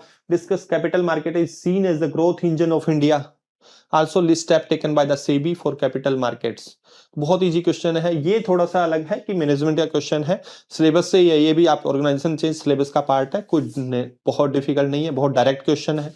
नॉन वर्बल कम्युनिकेशन भी बहुत डायरेक्ट क्वेश्चन है, क्योंकि कम्युनिकेशन सिलेबस का पार्ट है, types of communication, verbal, non verbal, तो वहां से डायरेक्ट क्वेश्चन था। ठीक है, यूनियन बजट के कॉन्सेप्ट पूछे थे, explain how monetary policy and fiscal policy is used to balance between growth and inflation. तो ये भी बहुत डायरेक्ट क्वेश्चन है, आप यूपीएससी प्रिपरेशन में पढ़ते हैं ये सब चीजें। आरबीआई का role in supervision and regulation of market, ठीक है। State the risk and challenges associated with the AI, it's new dimensions and ethical standards with respect to financial system. तो ये तो बहुत रिसेंट में करंट का टॉपिक है, तो करंट से क्वेश्चन तो इस तरह के डिस्क्रिप्टिव क्वेश्चन पूछे जाते हैं। फिर आता है, और ये सारे आपका देखोगे कि यूपीएससी स्टाइल के ही है, मतलब यूपीएससी में से थोड़े इजी ही है। ये ऐसे टॉपिक्स हैं। Indian startup scoping western startups, India's goal towards reducing its emission 45% of GDP by 2030, what are the challenges that lies ahead, digital banner hoarding and its impact on a banner printing business. Standard topics आते हैं, current के topics होते हैं वो आते हैं, तो ये देख सकते हैं आप। ये वेबिनार आई थिंक यूट्यूब पे भी अवेलेबल होगा और इसकी पीडीएफ भी मिल जाएगी आपको। तो दीज आर द क्वेश्चंस तो आप देख चुके हैं, एंड कट ऑफ दिखा देता हूं मैं आपको। इस साल की जो 2025 की अभी फेज 2 की कट ऑफ आई नहीं है, वो फाइनल रिजल्ट के बाद आती है, तो वो मैं 24 की दिखाऊंगा कट ऑफ। ये थी जनरल कैटेगरी की कट ऑफ। 200 मार्क्स में आपको 77.5 मार्क्स लेने थे। ये 30% थी सेक्शनल कट ऑफ। बाकी कैटेगरीज की कम थी, ईडब्ल्यूएस की 20% थी, ओबीसी की 25% थी, एससी एसटी की भी 20% सेक्शनल कट ऑफ थी। ओवरऑल देखोगे 64.75 है, इसकी 69 है, 65 है, 64 इसी रेंज में रहती है, ये इसी साल हाईएस्ट थी।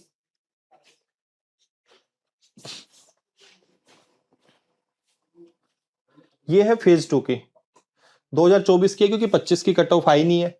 तो फेज 2 में जिसने 173.5 मार्क्स जनरल कैटेगरी में स्कोर किए थे, पिछले साल ईडब्ल्यूएस की और जनरल कैटेगरी की कट ऑफ यहाँ पे सेम रहती थी, इस साल चेंज कर दी है। तो जो आपकी एससी एसटी और ईडब्ल्यूएस की कट ऑफ है वो सिमिलर लाइन पे थी फेज 1 में, लास्ट ईयर सेम रखते थे वो, तो इस साल यहाँ पे जो फेज 2 की कट ऑफ है ईडब्ल्यूएस की भी चेंज होगी। तो 173.5 मार्क्स आउट ऑफ 300, और ये है आपका फाइनल कट ऑफ 226.75 आपके। ये है टोटल 375 मार्क्स है। ये बाकी कैटेगरीज की हैं।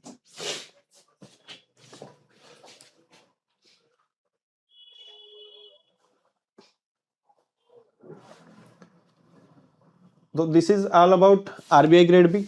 तो आरबीआई ग्रेड बी का जैसे मैंने बताया है बहुत ही शॉर्ट साइकिल है, आपका 6 मंथ्स में पूरा प्रोसेस कंप्लीट हो जाता है। जैसे कि आपका सितंबर में नोटिफिकेशन आया था, अक्टूबर में एग्जाम था, अक्टूबर मिड में एग्जाम था इस बार फेज 1, दिसंबर के स्टार्टिंग में ही आई थिंक 6 दिसंबर को फेज 2 था। अभी रिजल्ट आने वाला है, इसी बार थोड़ा सा डिले हुआ है। फिर जैसे ही रिजल्ट आएगा उसके 15-20 दिन बाद इंटरव्यू स्टार्ट हो जाएंगे। जैसे ही इंटरव्यू 2 महीने के अंदर फिजिकल इंटरव्यू होते हैं, दिल्ली, कोलकाता, मुंबई, चेन्नई 4 जगह पे इंटरव्यू होते हैं। इंटरव्यू जैसे ही खत्म होंगे उसके कंप्लीट होते ही विद इन 2-3 डेज में फाइनल रिजल्ट आ जाता है। तो आपका यूज समझ लो 6 महीने में पूरा प्रोसेस कंप्लीट हो जाता है। और इस साल का जैसे कि रिजल्ट आएगा फाइनल आते आते मार्च हो जाएगा, तो अप्रैल में ज्वाइनिंग भी हो जाएगी। तो इतना फास्ट प्रोसेस रहता है, आपको क्लियरली पता लग जाता है। फेज 1 का रिजल्ट 10 दिन में आ जाता है, 10 दिन में रिजल्ट आ जाएगा, आपको पता लग जाएगा आपका क्लियर हुआ है नहीं हुआ है। इसका 30 डेज में आ जाता है मैक्सिमम फेज 2 का, तो 30 डेज में आपको पता लग जाएगा कि आपका हुआ है। और जैसे ही इंटरव्यू होंगे खत्म, इंटरव्यू के तुरंत बाद 2-3 दिन के अंदर रिजल्ट आ जाता है। और इंटरव्यू मिनिमम 2 मंथ तक चलते हैं, 1 से 2 मंथ के बीच में इंटरव्यू कंप्लीट हो जाते हैं। तो this is all about RBI, बहुत शॉर्ट साइकिल। सेम साइकिल जो है अदर रेगुलेटरी बॉडीज का भी रहता है। अब बता देते हैं कि नाबार्ड की जो है थोड़े से डिफरेंसेस क्या है। नाबार्ड में भी क्राइटेरिया सेम है, क्वालिफिकेशन क्राइटेरिया कोई भी ग्रेजुएट अपीयर कर सकता है, 21 से 30 एज है, वही ओबीसी एससी एसटी को सेम एप्लीकेबिलिटी है, कोई भी ग्रेजुएट 60% मार्क्स के साथ। हाँ, यहाँ पे क्या है, यहाँ पे आपको रीजनिंग का, इंग्लिश, कंप्यूटर नॉलेज बहुत बेसिक आती है, अगर आपने पढ़ी है कभी भी प्रिपेयर किया है, बेसिक अंडरस्टैंडिंग वाली आती है तो आप आराम से निकाल सकते हैं। 20 क्वेश्चन आते हैं। क्वांटिटेटिव एप्टीट्यूड, डिसीजन मेकिंग भी मैनेजमेंट टाइप के क्वेश्चन है, मैनेजमेंट टाइप के हमारे नोट्स होते हैं, उतने ही काफी होते हैं। ये 3 सेक्शन होते हैं, जीए इकोनॉमिक सोशल इशू आता है इसमें फेज 1 में, उसमें आरबीआई में सिर्फ क्वांटिटेटिव एप्टीट्यूड, रीजनिंग, इंग्लिश, जीए था। यहाँ पे ये सब्जेक्ट एक्स्ट्रा है। एआरडी भी आता है, एग्रीकल्चर एंड रूरल डेवलपमेंट, जो आप यूपीएससी की प्रिपरेशन में पढ़ते हैं, आई थिंक जीएस 3 में पढ़ते हैं। मेंस में सेपरेट कट ऑफ नहीं होता, मेंस में तीनों सब्जेक्ट का टोटल मिला के। आरबीआई के जो मेंस की बात कर रहे हैं, आरबीआई के जो मेंस में तीनों सब्जेक्ट हैं, इनका टोटल कट ऑफ होता है। और यहां पे सेक्शनल कट ऑफ मैंने बताया था कि 30% जैसे था। ठीक है, एक सेकेंड।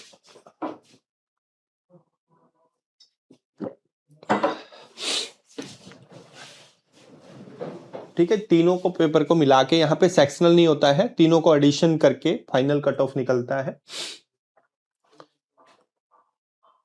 अगर आपने जैसे कि यहाँ पे भी मेंस में अच्छे मार्क्स ले लिए, मेंस में अच्छे मार्क्स ले लिए, इंटरव्यू में कम भी आया है तो भी सिलेक्शन हो जाएगा, अगर आपने मेंस में अच्छे मार्क्स ले लिए हैं तो। ठीक है, क्योंकि इंटरव्यू का कोई स्पेसिफिक परसेंटेज नहीं है ना, ईएसआई फाइनेंस मैनेजमेंट में अलग से स्पेसिफिक कट ऑफ है, ओनली फेज 1 में है। फिर आता है नबार्ड की बात कर रहे थे। नबार्ड में ये सारे सब्जेक्ट रहेंगे, इसमें से ये जनरल अवेयरनेस, ईएसआई और एआरडी, ये आपका मेरिट सेक्शन डिसाइड करता है कि आपका फेज 2 में सिलेक्शन के लिए ये 100 मार्क्स, ये सिर्फ क्वालिफाइंग है, तो इनकी कट ऑफ ना 2 से 3 मार्क्स ही जाती है, 2-3 मार्क्स। जैसे कंप्यूटर की भी 2 से 3 मार्क्स आती है, सिर्फ इंग्लिश की कट ऑफ ज्यादा जाती है यहाँ पे 10 प्लस के करीब, क्योंकि इजी आता है, बहुत ही इजी आता है। आरबीआई वाले क्वेश्चन से भी बहुत ही बच्चों टाइप क्वेश्चन आते हैं यहाँ पे इंग्लिश के। क्वांटिटी एप्टीट्यूड भी इजी आता है, यहाँ से 2 से 3 नंबर जाती है कट ऑफ। डिसीजन मेकिंग की 1 से 2 जाती है। ठीक है, ये सेक्शन है तीनों, general awareness, economic social issue और एआरडी। एआरडी भी आपने यूपीएससी प्रिपरेशन में पढ़ते हैं, जीएस 3 में आई थिंक पढ़ते हैं। यहाँ पे कोई अटेम्प्ट नहीं है। आरबीआई में जनरल कैटेगरी के 6 अटेम्प्ट है, बाकी कैटेगरी के लिए कोई भी रिस्ट्रिक्शन नहीं है। यहाँ पे भी कोई रिस्ट्रिक्शन नहीं है, नबार्ड में भी अटेम्प्ट के लिए। तो जो 100 मार्क्स में से स्कोर करेगा, जैसे कट ऑफ जो जाती है इसकी, वो इस 45 से 50 के 52 लगा लो, 52 45 से 52 की रेंज में कट ऑफ जाती है, जो ये 100 मार्क्स है। ये सेम है आरबीआई के लिए जो पढ़ा है ना आपने, अलग से नहीं है। ये सारे सब्जेक्ट्स आप आरबीआई की तैयारी करोगे तो वहां से प्रिपेयर हो जाएंगे। कंप्यूटर नॉलेज बहुत बेसिक है। डिसीजन मेकिंग आप में का मैनेजमेंट टाइप के क्वेश्चन आते हैं। ईएसआई आपका कंप्लीटली आरबीआई से ओवरलैप होता है, सिमिलर जो आरबीआई में पढ़ा है आपने वही। एग्रीकल्चर थोड़ा सा अलग है, बट आपने यूपीएससी में मैक्सिमम पढ़ रखा है, यहाँ पे फैक्चुअल आता है तो थोड़ा सा अलग पढ़ना होता है, वो भी हो जाता है। यस, परी में कट ऑफ से अलग रहती है। और यहाँ पे कंपोजिट टाइमिंग है, आरबीआई में सेक्शनल टाइमिंग है, यहाँ पे कंपोजिट टाइमिंग है। तो जिसका क्वांट रीजनिंग बहुत वीक है, मतलब जिसे लग रहा है कि मैं नहीं सीख पाऊंगा कभी, बहुत डिफिकल्टी आ रही है सी सेट में, तो वो नबार्ड के लिए भी जा सकता है, क्योंकि यहाँ पे 2 से 3 मार्क्स ही कट ऑफ जाती है। जनरल कैटेगरी की बात कर रहा हूं मैं, इसमें थोड़ा सा बस ज्यादा जाती है, ये 2 से 3 मार्क्स, क्योंकि इंग्लिश इजी आता है। ठीक है, बाकी भी कंप्यूटर रीजनिंग इनकी नेट पे अवेलेबल है, नबार्ड की वेबसाइट पे भी। ठीक है, और हम एक ब्रोशर भी शेयर कर देंगे जिसमें आपको डिटेल मिल जाएगा। और यहाँ पे 25 टाइम्स ऑफ द वैकेंसीज के मेंस में लिखेंगे, बैठेंगे स्टूडेंट्स, और नेगेटिव मार्किंग यहाँ पे भी रहती है 1/4। फिर फेज 2 होता है, फेज 2 में वही आरबीआई टाइप ही है, इंग्लिश का सेम पैटर्न रहता है, सेम 100 मार्क्स के 3 क्वेश्चन रहेंगे। आपका कंप्रीहेंशन नहीं रहता यहाँ पे एक लेटर राइटिंग आ जाता है, essay writing, letter writing, precis. फिर पेपर 2 में ईएसआई आरडी का 100 मार्क्स का कंबाइंड आता है, जिसमें 50 ऑब्जेक्टिव रहेगा, 50 ऑब्जेक्टिव 50 डिस्क्रिप्टिव रहेगा। 6 क्वेश्चन करने हैं, में से 4 करने हैं डिस्क्रिप्टिव के लिए, 3 क्वेश्चन रहेंगे 15 मार्क्स वाले, 3 क्वेश्चन रहेंगे 10 मार्क्स वाले, उसमें से 2-2 क्वेश्चन करने होते हैं, ये भी टाइप करना होता है। और ये भी मतलब आपका ईएसआई कंप्लीटली आरबीआई से ओवरलैप है। आरबीआई की देखो, नबार्ड में सिर्फ आपको एआरडी एक्स्ट्रा प्रिपेयर करना है। कंप्यूटर नॉलेज, डिसीजन मेकिंग वो बहुत डिफिकल्ट नहीं आते। आपने यूपीएससी प्रिपरेशन की होगी तो कुछ कंप्यूटर की बेसिक चीजें पढ़ी होगी, कंप्यूटर पे काम करते होंगे, तो वो डेली लाइफ टाइप में जो यूज होता है या वर्क लाइफ में हमारी यूज होता है कंप्यूटर, तो उससे रिलेटेड क्वेश्चन रहते हैं, तो वो डुएबल है। तो आपके दो एग्जाम सॉलिड एग्जाम्स हैं जिससे यूपीएससी एस्पायरेंट टारगेट कर सकता है मेनली, जिनका सिलेबस भी आपका यूपीएससी प्रिपरेशन से ओवरलैप होता है, वो है नबार्ड और आरबीआई। इसके अलावा भी एग्जाम्स के ऑप्शंस हैं आपके पास, फिर इसमें इंटरव्यू होता है, फिर फाइनल सिलेक्शन होता है। ये भी शॉर्ट साइकिल वाला एग्जाम है। सीबी ग्रेड ए और पीएफआरडीए, एक नया इंस्टीट्यूशन आया होगा, आपने सुना होगा, तो आईएफएससी। आईएफएससी में तो कोई भी ग्रेजुएट दे सकता है, एनी ग्रेजुएट, ठीक है। यहाँ पे सीबी ग्रेड ए और पीएफआरडीए में सिर्फ क्या है, थोड़ा सा डिफरेंस है कि यहाँ पे सिर्फ या तो नॉर्मल मास्टर डिग्री वाला कोई कैंडिडेट हो, किसी भी मास्टर डिग्री,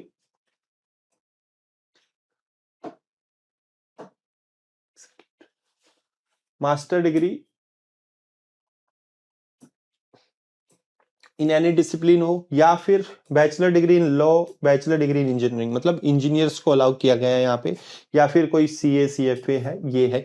यहाँ पे सेबी में पीएफआरडीए में कोई एनी ग्रेजुएट, मतलब नॉर्मल ग्रेजुएशन वालों को अलाउ नहीं किया गया, जबकि आरबीआई, आपका नबार्ड, उसमें अलाउ है, और आईएफएससी में भी अलाउ है। बट सीबी, पीएफआरडी, आईएफएससी में थोड़ा सा सिलेबस अलग है, जैसे costing, company accounts, sorry company act, costing, commerce and accountancy, economics आपका डिटेल में आ जाता है, जिसमें आप बिजनेस साइकिल, डिमांड सप्लाई के कॉन्सेप्ट, मार्केट स्ट्रक्चर, ये सब चीजें पढ़ते हैं, केनेजियन थ्योरी, ये सब चीजें पढ़ते हैं, तो वो सब्जेक्ट आ जाते हैं। बट अगर कोई भी यूपीएससी छोड़ के भी मतलब इन एग्जाम्स को भी टारगेट करना चाहता है, जनरली सेबी का भी लगभग हर साल हो रहा है, आरबीआई का, नबार्ड का तो डेली, मतलब हर साल ही एग्जाम होते हैं, इनके भी अभी सेबी का भी कुछ साल तक रेगुलर एग्जाम रहेगा। तो इसको कोई टारगेट करना चाहता है तो इसकी भी डिटेल हम बाद में ब्रोशर के फॉर्म में प्रोवाइड कर देंगे।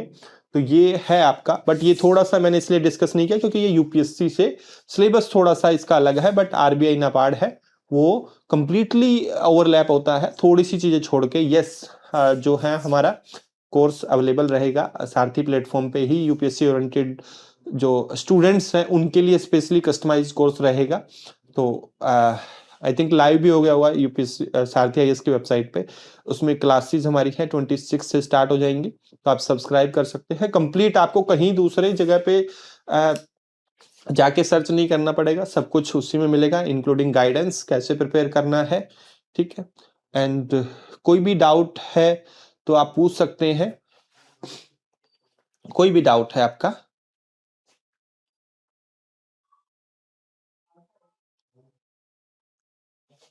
कोई भी क्वेश्चन है आप पूछ सकते हैं आप।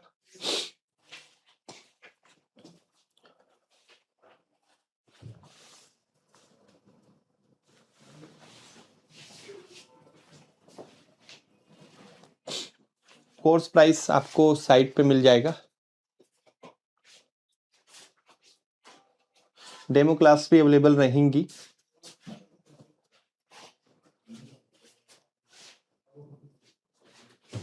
ये रिकॉर्डिंग आपको अवेलेबल हो जाएगी। यस, सेबी में कोई भी मास्टर डिग्री होगी, यू आर एलिजिबल।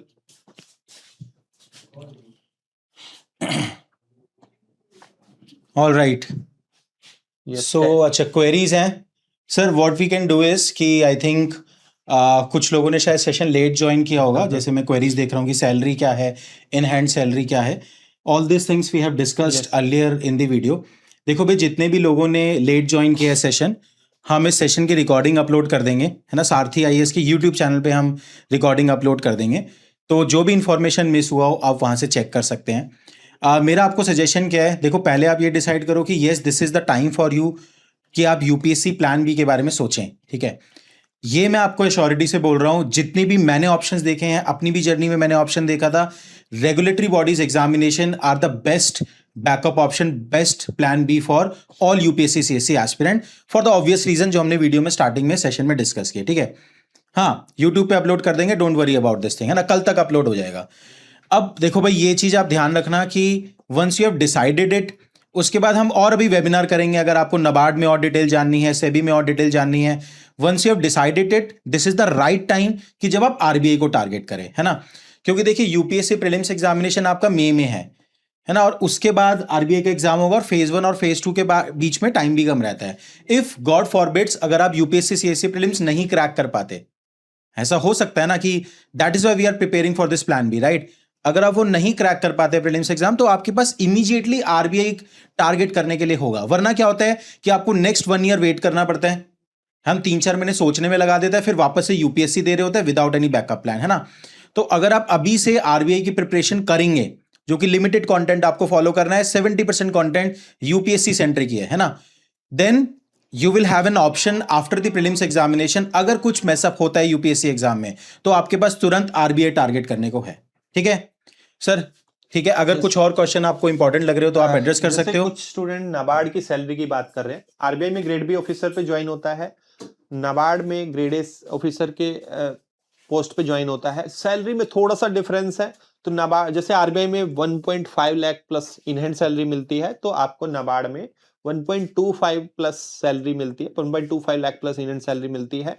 बाकी आप एक ये समझ लो कि जो आप आरबीआई के लिए तैयारी करेंगे तो आपका एक तरह से सीसेट प्लस यूपीएससी प्रिपरेशन का रिवीजन ही है, तो आप पैरेलली आराम से इसको लेके चल सकते हैं, डिफिकल्टी नहीं आएगी। और कुछ भी अगर आपका मिस होता है या रह जाता है तो वो आप प्रीलिम्स के बाद भी कर सकते हैं बची हुई चीजें, बट मेरे हिसाब से तो ये एक तरह से आपका रिवीजन ही होगा, क्योंकि इकोनॉमिक से आजकल आपको 18 से 20 क्वेश्चन आ रहे हैं, तो आजकल इकोनॉमी से ज्यादा फाइनेंस के क्वेश्चन आ रहे हैं जो आप आरबीआई प्रिपरेशन में पढ़ेंगे, जो आप जनरली यूपीएससी में शायद उस डेप्थ में नहीं भी पढ़ते होंगे बट यहाँ पढ़ेंगे। ठीक है, this is about RBI grade B. Class 3 से 4 क्लास रखेंगे, 40 मिनट से 50 मिनट की रहेंगी। और मैंने जैसे कि बताया कि आपको जैसे कि इकोनॉमिक्स सोशल इश्यूज है, उसकी क्लास आपको देखने की जरूरत नहीं पड़ेगी, क्योंकि आप ऑलरेडी पढ़ चुके होंगे, ऑलरेडी कवर कर चुके होंगे वो सब।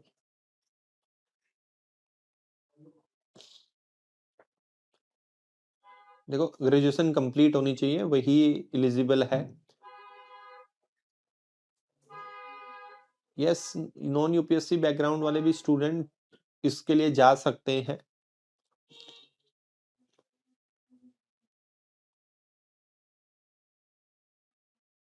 हमारी सारी फैकल्टीज हैं, इसकी डिटेल आपको सारथी आईएएस की वेबसाइट पे मिल जाएंगी। हमारी एक्सपीरियंस फैकल्टी है जो लंबे टाइम से इन्हीं एग्जाम्स की प्रिपरेशन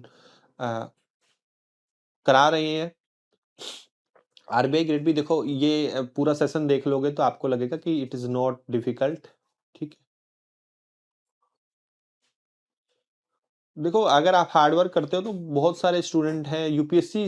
देखो, जो मेरा एक्सपीरियंस रहा है 7-8 ईयर्स का, जो यूपीएससी बैकग्राउंड के स्टूडेंट है वो फर्स्ट अटेम्प्ट में ही निकाल लेते हैं मोस्टली। यस, दोनों कोर्स आएंगे, टेस्ट भी अवेलेबल, सब कुछ रहेगा, मतलब क्विज आपके है, क्वेश्चंस हैं, पीवाईक्यूज है। ठीक है, 3 कंबाइंड कोर्स भी हम ट्राई करेंगे कि आपको सारथी आईएएस वेबसाइट पे अवेलेबल हो जाए। सो कोई भी क्वेश्चन रहेगा फर्दर भी मैं सेशन लेता रहूंगा, I will take further more session. कोई भी डिटेल है, वेबिनार कंडक्ट कर लेंगे हम, यूट्यूब पे सेशन होंगे, आपको जो भी क्वेश्चंस होंगे मोस्टली क्वेश्चन इस सेशन में कवर कर लिए गए हैं। ठीक है, 3 to 4 क्लास डेली रहेगी, क्योंकि बहुत सारे सब्जेक्ट है, जैसे मान लो क्वांट है, रीजनिंग है, कोई फर्क नहीं पड़ता, क्योंकि मोस्टली सिलेबस ऐसा है कोई भी सीख सकता है, डिफिकल्ट नहीं है, चाहे वन यूपीएससी बैकग्राउंड नहीं रही है। ठीक है, so thank you everyone for joining this session, and कोई भी अदर फर्दर क्वेरी तो आप कमेंट सेक्शन में भी बता सकेंगे, पूछ सकते हैं। यूट्यूब पे ये सेशन अवेलेबल रहेगा, और सारथी आईएएस पे भी कोई भी कांटेक्ट कर सकते हैं, तो वहां पे भी आपकी क्वेरी रिजोल्व कर दी जाएगी। ठीक है, so thank you and have a wonderful year ahead. और जो भी यूपीएससी प्लान बी के लिए सब्सक्राइब कर रहा है सारथी आईएएस पे, तो मिलते हैं हम 26 जनवरी को। So thank you everyone.